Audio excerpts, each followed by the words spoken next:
Good morning, everyone. Today we are going to discuss about the technique of voltammetry. This is a very important technique in electroanalytical chemistry, and this also uses and applies the principle that when you apply potential over some electroactive species, in that case, it shows some electrical behavior in the form of flow of the current, formation of different type of layers over the electrode. There could be oxidation or reduction of the species that actually depends upon its chemical structure.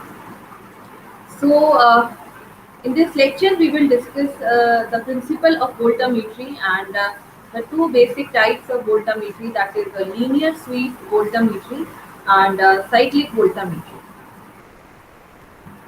So, what is voltammetry? Here in this technique, we apply the potential, changing potential over some your analyte solution, or you can say a sample solution, and then you measure the current as a function of your changing potential. So, as the potential is applied here, there is a electrolysis of analyte that takes place. And what happens when the electrolysis takes place? There is an increase in the current that is flowing through your sample. So you know that during the process of electrolysis, there will be some redox reaction involved. So whether your species is going to be reduced or oxidized, that depends upon its chemical behavior. Like suppose I have taken a solution of some cadmium salt. So in that case, what will happen when you apply a changing potential? So in that case, the cadmium dye-positive ions present in the solution, they will tend to accept electron from the electrode surface, and then it will be converted into metallic cadmium. So the cadmium dye-positive ion, it will undergo the reduction process when you apply the changing potential.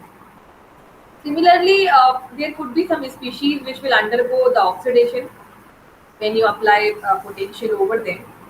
So what happens during this process of electrolysis, when you are changing the potential, changing the applied potential, the magnitude of current is also changed. And if you can measure that current, it has been found that magnitude of the current is directly proportional to the activity or concentration of analyte. So the concentration of analyte, or the amount of analyte present in the sample solution. Basically, this determines the amount of current flowing through it. So we can write a simple proportionality equation here, that is I is proportional to C. Current is proportional to concentration of analyte. So when you remove the proportionality sign, you will introduce some constant here. So K is my constant, I get equation I is equal to Kc. So here the I is the current flowing through your electrochemical cell, K is the constant, and C is the concentration of analyte. Here the half wave potential can be calculated from the experiment, and this is characteristic of every redox reaction. So if you know the half wave potential for the possible redox reaction, then after performing the experiment, you can identify what redox reaction is taking place. Alternatively, you can choose your potential window that you are going to change by just knowing the half-wave potential. So, after performing the experiment, when we plot a graph in which uh, we are taking current in microampere on the y-axis and your potential on the x-axis in the volt, when you plot such a graph I versus E, such a graph is known as voltammogram. And this is very much similar to what you say in case of polarography. You get a polarogram, so a similar line is obtained in the polarography as well. So the difference is what in the voltammetry you are doing, what you are changing the potential, right? You are applying a changing potential and you choose the range of potential. Suppose you are changing the potential from a high value to a low value, or low to high value, and with that change you are measuring the current. So the graph we are getting here is the voltammogram. Now when you are performing the voltammetric experiment, you require a voltammetric cell. And this voltammetric cell actually consists of three types of electrode. So in this voltammetric cell, we have micro indicator electrode, or which is known as the working electrode or the indicator electrode. This electrode remains in contact with the analyte solution or your sample solution. So the actual redox reaction is taking place on the micro indicator or working electrode. So you can use here mercury electrode, platinum electrode, gold, silver, or any carbon electrode you can use here. So basically, when you are changing the potential in the voltammetry, you are changing potential on this electrode, on the working electrode, which is in direct contact of your analyte. Secondly, you have a reference electrode in the voltammetric cell, and this could be a standard calomel electrode or silver chloride electrode. The basic function of a reference electrode is to provide a reference here. Its potential is not changing with respect to the time, and because it is maintaining a constant potential, you measure the potential on working electrode with respect to the reference electrode. The only function of reference electrode is to provide a reference for the voltage measurement or potential measurement. The third electrode that exists in the voltammetric cell is the auxiliary counter electrode, or the auxiliary electrode, which is generally a platinum wire. So it is merely performing the function that it connects the two redox reactions. And if your working electrode is observing the redox reaction, observing the reduction reaction, then the auxiliary will observe the oxidation reaction. So its basic function is to provide a basic contact. So these three electrodes are present in the voltammetric cell, and they all perform very different functions. Now, when you choose these electrodes in a voltammetric cell, so this auxiliary counter electrode, it is always a platinum wire. The reference electrode, they could be only the calomel electrode or silver chloride electrode, because only these two electrodes can serve the function of a reference, because they are able to maintain a constant potential. But when it comes to the working electrode, you can have a number of choice of electrode available, and the choice of your electrode will determine the efficacy of your experiment, the accuracy of your experiment. Uh, it also depends upon the type of analyte, the type of sample you have taken. Suppose if you have to study the analyte which is more prone for the reduction, your potential window is more towards the reduction side, then you will choose a mercury electrode. But if it is towards the oxidation side, in that case you will choose a platinum or gold electrode. So the choice of your working electrode is very important, and it actually determines the accuracy of your experiment. So this is a actual image of voltammetric cell, and the typical three electrodes here. You can see this one is the reference electrode. At the middle you have a working electrode, and this platinum wire here. This is a counter electrode. So what happens here? This working electrode actually it remains in contact with the analyte solution. So your analyte solution is filled inside this glass tube, and the working electrode remain dipped inside. Now what happens? Suppose if I am taking some metal ion solution in the analyte, so the reduction at the electrode causes a current flow in the external circuit. So what is happening here? This species, which is referred to as O, it goes towards the electrode surface. Then it takes electron from the electrode and convert it into R, and then again it moves towards the bulk solution. So this movement of O species towards the electrode surface, and then after its reduction into R, again it moves toward the bulk of the solution. So this movement is called the mass transport, and this is governed by the concentration gradient, or you can see a diffusion gradient is developed at the surface of the working electrode.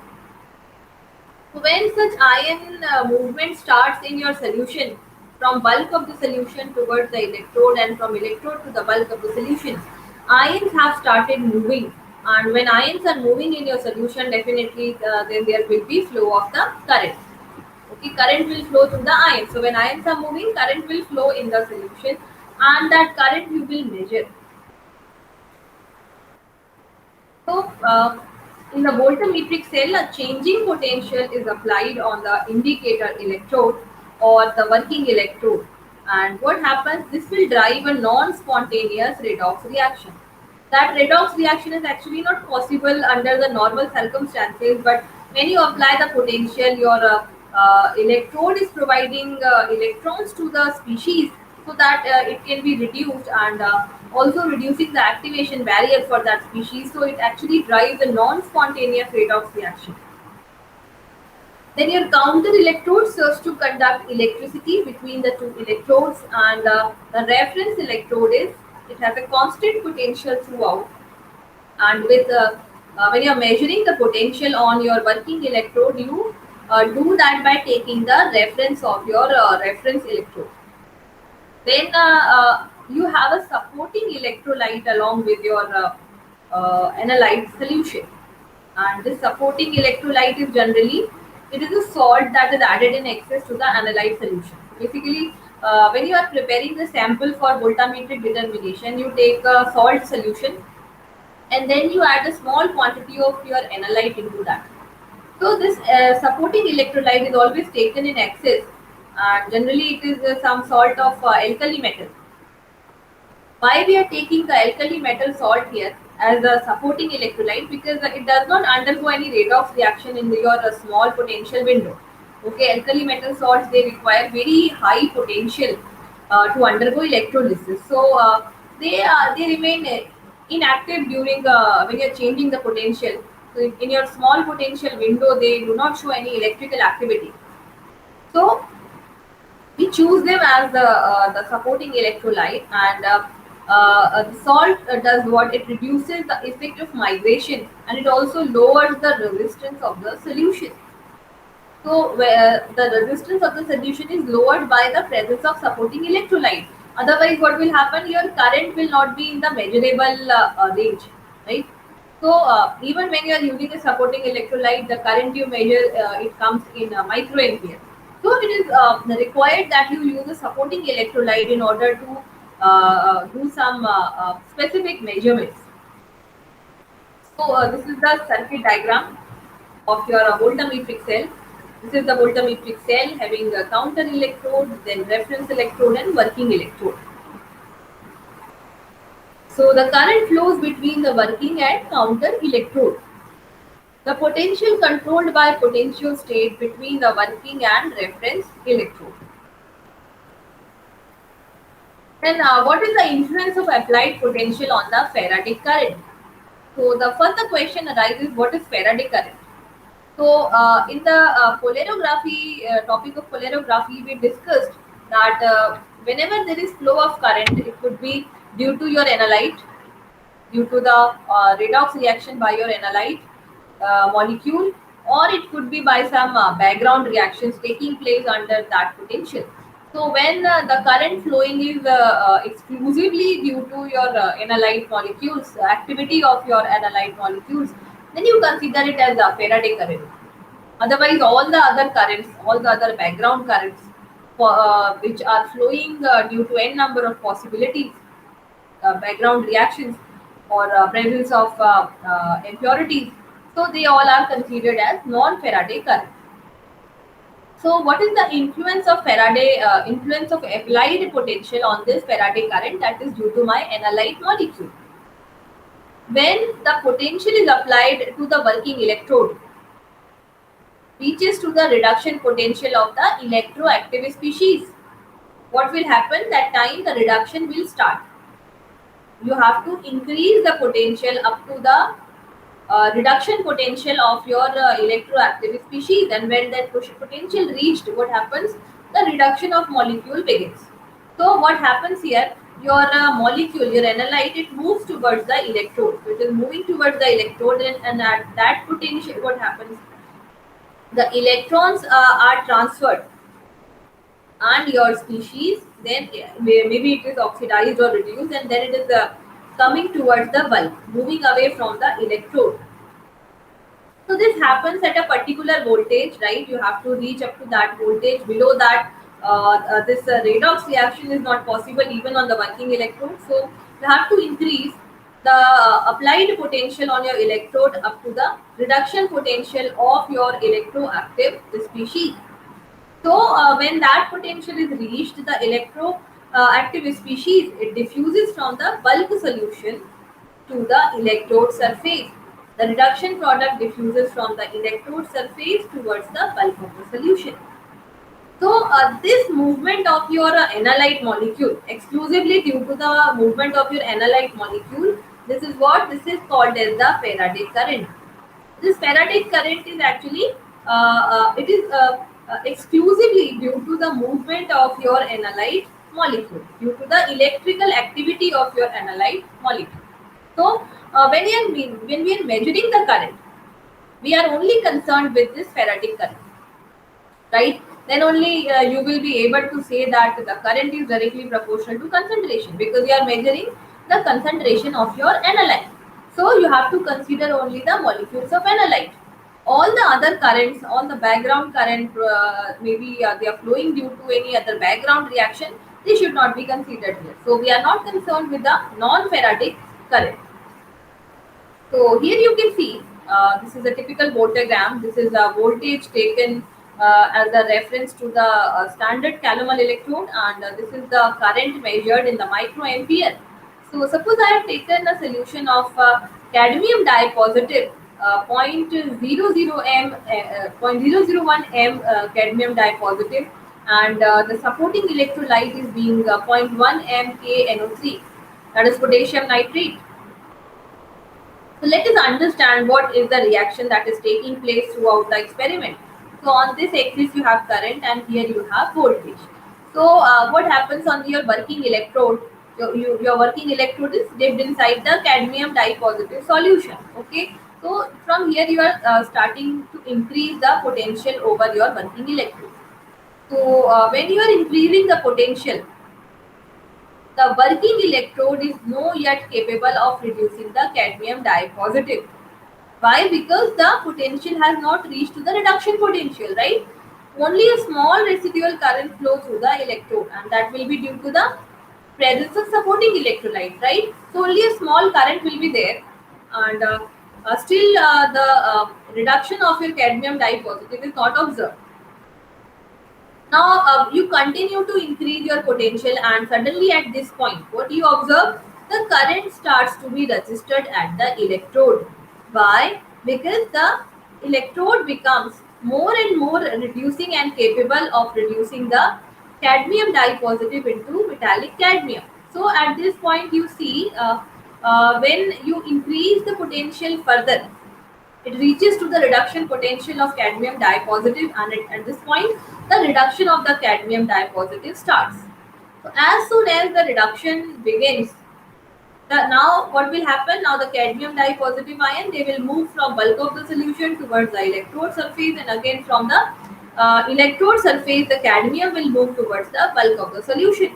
So the movement of the ion started, the mass transport is started, and what happens? You will observe an increase in the current. So this current increases because of the movement of the ions. The current at the working electrode, it continues to rise as the electrode becomes more reducing, and more cadmium dye positive around the electrode are being reduced. The diffusion of cadmium dye positive does not limit the current yet. So this will keep on increasing, because as you increase the potential, what will happen? The reduction of the cadmium dye positive will also increase. So at this point, this is the half wave potential. This is E half. You are measuring it at from the half of your wave, and this actually represent the, this is a characteristic of reduction of your cadmium dye positive. So it will always remain constant. So when you know the E half potential of a particular redox reaction, in that case you can decide your potential window, from which potential range you are going to change your potential. After that, when you keep on increasing your potential on the working electrode, at a certain point what will happen?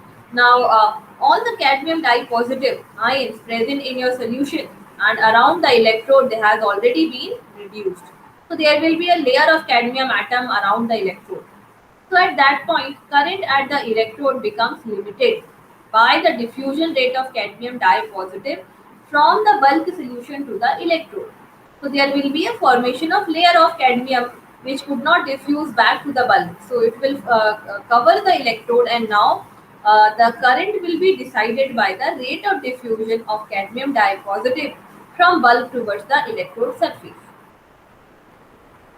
So the current stop rising. Now there will be no increase, no further increase in the current. Whatever to whatever value you increase your potential, there will be no change in the current. And now this current is what it is showing a limited value. So you call it what? It is the limiting current. Then it levels off a plateau like this. So at this point when it becomes level off, you can see that the baseline of the residual current it is this, and you can measure this limiting current from here. So this is a typical process that happens in a, voltammetric experiment, which we understood through this graph, through this voltammogram, taking the example of cadmium dye-positive solution and potassium nitrate as a supporting electrolyte. Now let us discuss the two different branches of voltammetry. When we talk about the voltammetry, we can use the technique of LCV, that is a linear sweep voltammetry, and we can also use the technique of cyclic voltammetry. So these are the two different techniques, and they both have their own benefits, and they both have their own characteristics. So what happens in the linear sweep voltammetry? This is the first of all, this is the voltammetric method. Okay, so we are applying a changing potential on the working electrode, and as a result of that, you are measuring change in the current. So this is the voltammetric method, and the graph you are getting is your voltammo graph. Then in this technique, the current at the working electrode is measured while the potential between the working electrode and reference electrode is swept linearly in time. So, what is so important here? You are changing the potential on your working electrode linearly with respect to your time, and it ends when it reaches a set potential. So, you set a potential value and you change your potential from a minimum value to a set potential value in the linear fashion with respect to time. So, it is what linear sweep voltammetry. But we also have a second type of voltammetric technique, which is known as cyclic voltammetry. So this is also what it is also a voltammetric technique to changing the potential and measuring the current. But what happens here? The working electrode potential is ramped linearly versus time, like linear sweep voltammetry. You set a fixed potential value, and then you increase your potential up to that value. But what happens? This is similar to the linear sweep voltammetry. You are doing that, but what is changing here? When you reach that set potential, now you reverse the your potential scan. When the cyclic voltammetry reaches a set potential, the potential of the working electrode ramp is now inverted. Suppose you are changing your potential from a more negative to less negative value, and then you invert it from less negative to more negative value. So this is what it is, making a cycle, and you're changing the potential on your working electrode with respect to the reference electrode in a cyclic manner. So that is why it becomes what? Cyclic voltammetry. The current at the working electrode is plotted versus the applied potential or voltage to give the cyclic voltammogram trace. So both these techniques, the LCV and CV, they are the voltammetric techniques, and you are changing the potential up to a certain point, and then you are measuring the current. But in the linear sweep voltammetry, you are doing that in only one direction, only in a single direction linearly with respect to time. But in case of cyclic voltammetry, you are doing that in a form of a cycle. So when you follow a cycle, it becomes cyclic voltammetry. But otherwise they both are what? They are the voltammetric techniques. So let us see the linear sweep voltammetry first.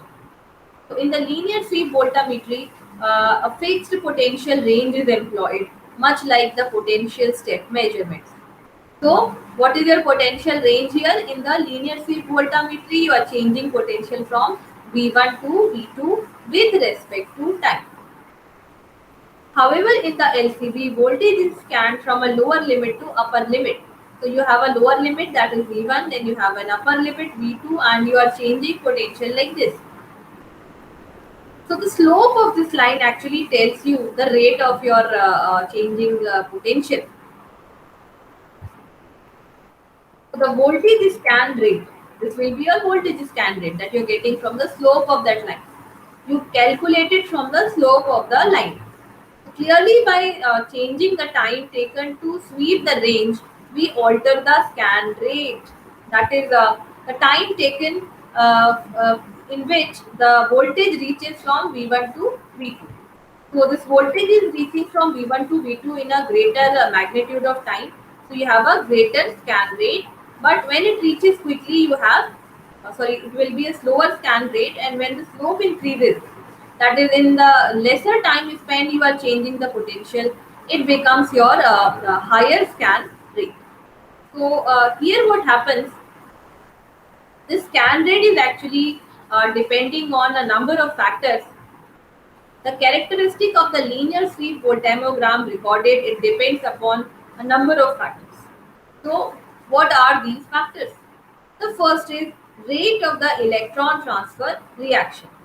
How feasible, how fast this electron transfer reaction is. So where the electron transfer is taking place from the electrode surface to your electrochemical species to your analyte molecule. The second factor is chemical reactivity of the electroactive species. Greater will be its reactivity, greater will be the rate of transfer of electrons. Then your voltage scan rate.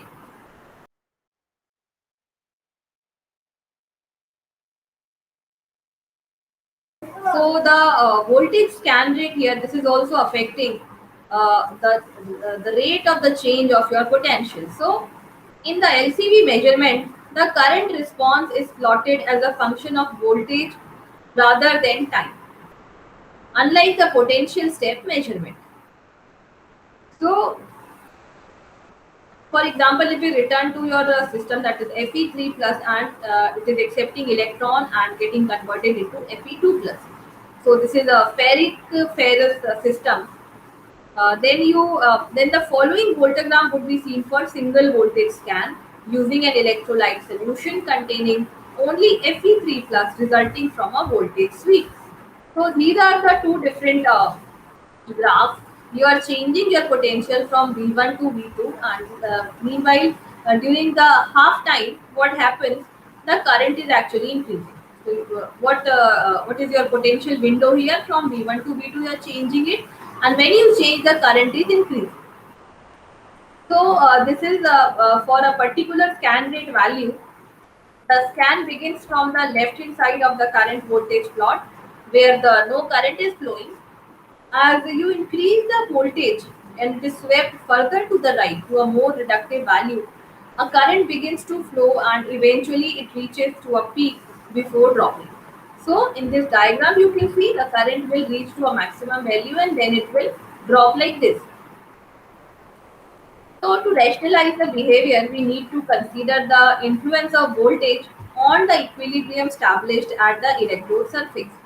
So if we consider the electrochemical reduction of Fe3 plus to Fe2 plus, the rate of electron transfer is fast in comparison to the voltage sweep rate.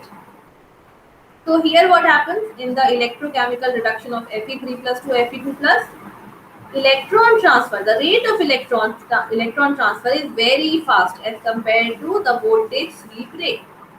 So what happens here? At the electrode surface, an equilibrium is established identical to that predicted by the thermodynamics. So here you can apply the Nernst equation because this is a reversible reaction. So you can apply a Nernst equation here, and this is your reactant and product. So you put it like this, and when you put the value, the above equation predicts the relationship between concentration and voltage potential difference, where E is the applied potential difference and E naught is the standard electrode potential. So there must be a standard electrode potential that you calculate from the Nernst equation for this system, and then you are changing the potential as well. So when the voltage is swept from V1 to V2, the equilibrium position shifts from no conversion at V1 to full conversion at V2 of the reactant at the electrode surface. So gradually more and more Fe3 plus is getting converted into Fe2 plus. Now the exact form of the voltammogram, it can be rationalized by considering the voltage and mass transport effect. As the voltage is initially swept from V1, that is the minimum potential, the equilibrium at the surface begins to alter and the current begins to flow. When you further increase the potential value, what will happen? The current rises as the voltage is swept further from its initial value, as the equilibrium position is shifted further to the right hand side, and therefore it is converting more reactant into product. When a peak arises, when you get the maximum value of current, because at some point the diffusion layer has grown sufficiently above the electrode so that the flux of the reactant to the electrode is not fast enough. Now it will take some time for the Fe3 plus ion to reach the electrode surface. So what happens now? The electron transfer becomes slow, and it is slow enough, it is not fast enough to satisfy the Nernst equation. So in this manner, what happens? The current begins to drop, just as it did in the potential step measurement. So after reaching a peak maximum value of current, now the current starts decreasing. Now in this diagram you can see series of linear speed voltammograms recorded at different scan rate for the electrolyte solution, which contains only Fe3 plus. So here you can see you are changing the potential from V1 to V2, and these lines are representing your scan rate. So if you can see, this line is having the maximum slope. So this is the most quick scan rate, the highest value of scan rate you can see here from V1 to V2. In the very little amount of time, you have changed the potential from V1 to V2. So what happens when the scan rate increases? This also increases the current value. So these lines you can see here, these are the lines, they are showing the current values at a particular scan rate. So the highest scan rate show the maximum value of current. When you are increasing the scan rate, the your equilibrium position, your peak is shifted towards more right. So this is the general observation. Each curve has the same form, but it is apparent that the total current increases with increasing the scan rate. And why this is so? Because the size of the diffusion layer on the electrode surface, this this is actually increasing with the time and the time taken to record the scan. So both these are the factors responsible for this behavior. And clearly, the linear sweep voltagram will take longer to record. Why? Because the electrode is now covered with a diffusion layer. So as the scan rate is decreased, it will take more and more time. Therefore, the size of the diffusion layer above the electrode surface will be different depending upon the voltage scan rate used. In a slow voltage scan, the diffusion layer will grow much further from the electrode in comparison to a fast scan. Consequently, the flux to the electrode surface is continuously smaller at the slow scan rate, and therefore, what happens here at the slow scan rate, you will get a low value of your current as compared to the faster scan rate. As the current is proportional to the flux towards the electrode, the magnitude of the current will be lower at slow scan rate and higher at high scan rate. So this highlights the important point when examining the LCV and cyclic voltammograms. Although there is no time axis on the graph, the voltage scan rate and therefore the time taken to record the voltammogram do strongly affect the behavior seen. So, what are the two important factors here? First is your scan rate, which is affecting your current value, and then the second thing is the flux towards the electrode. So, these two are determining the current value, the peak current value. Now, finally, another observation that can be made here is the position of the current maximum. You can see that the peak occurs at some voltage, and this is a characteristic of the electrode reaction, which have rapid electron transfer kinetics. So these rapid processes are often referred to as the reversible electron transfer reactions, and because they are the irreversible electron transfer reactions, they will follow the Nernst equation. Another equation which governs the behavior of the electrical behavior of your species is the Randall-Sevcik equation. So what is this equation? This actually relates the peak current, that is IP, measured at the distance from the baseline to the peak, that we have just seen in the previous graph. There is a current baseline, and from that baseline you measure up to the line of the limiting current, and that becomes your IP, that is your peak current, to the scan rate, allowing the determination of diffusion coefficient. So basically, you're doing what? You are correlating the peak current with the diffusion coefficient of your electroactive species. So this is the equation which is known as Randall-Sevcik equation, and here you can see the IP is the peak current measured in the ampere, N is number of electron transferred in the reaction, A is the area of electrode in the meter square, then C is the concentration of solution used, and it is taken generally in mole per meter cube. D is the diffusion coefficient, and V is your scan rate. So when you know the peak current, you know the scan rate, and you know the area of the electrode, it will be definitely constant. Number of electron transferred, this will be also constant. Concentration of the solution you are taking, so you know this value. So when you know all these values, after performing the voltammetric experiment, you can calculate the diffusion coefficient. Generally, the Randall-Sevcik equation, it also shows that this IP is directly proportional to your scan rate. So it is proportional to the square root of the scan rate. So when you increase the scan rate by a factor of 10, your maximum current value, your peak current value will increase by a factor of 100. So the constant has the unit of ASV is to power minus half mole per mole. This is the value of the constant here. The tendency observed is that faster the scan rate, the larger the current. Quickly you change potential from V1 to V2. Faster will be the movement of the electron from the electrode surface to the your bulk of the solution. Greater will be the diffusion, and therefore you will observe greater peak value of the current. So this equation needs to be rearranged to determine the diffusion coefficient. As I told you, if you know all these values, all maximum of these values, they are the constant, and the IP value and scan rate that you can get from the experiment. So you can calculate the diffusion coefficient here using this equation. So this is the rearranged form, and in the potential step, the experiments, the current is recorded as the function of time, and you call it amperometric detection. Current results from the oxidation or reduction of the ions in solution, and any species that can be oxidized or reduced can be detected in this method.